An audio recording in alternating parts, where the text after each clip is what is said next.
Hi all, this short video is just going to be about the warm-up. So, in class we've studied the idea of raise, activate, mobilise, potentiate. But we just wanted to bring your awareness to the fact that we don't have to use all those separate phases of a warm-up. So, the idea of the warm-up, or the aim of the warm-up, is to prepare the body for the work that's to come in the main phase. So I want you to think about what's coming in the main phase when you're planning your warm-up. We need to activate, we need to raise the heart rate, we need to activate and mobilise the joints and the muscles that we're going to use in the main phase. Now, we don't necessarily have to put our clients onto an ergometer for the raise part of the warm-up. So the raise part, if you think of a full body exercise like a burpee, that's going to raise, it's going to activate, and it's going to mobilise.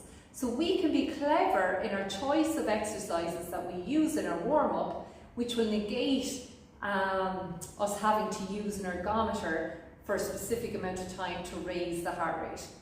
So we can do some jump jacks. We probably don't want to do jogging on the spot because it can feel awkward for people. So we can think about other exercises like a jump jack.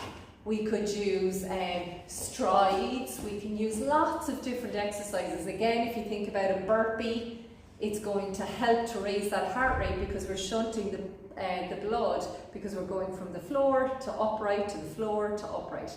Okay, so think about that. You don't necessarily have to have an ergometer in the first part of the warm-up. We can just combine exercises.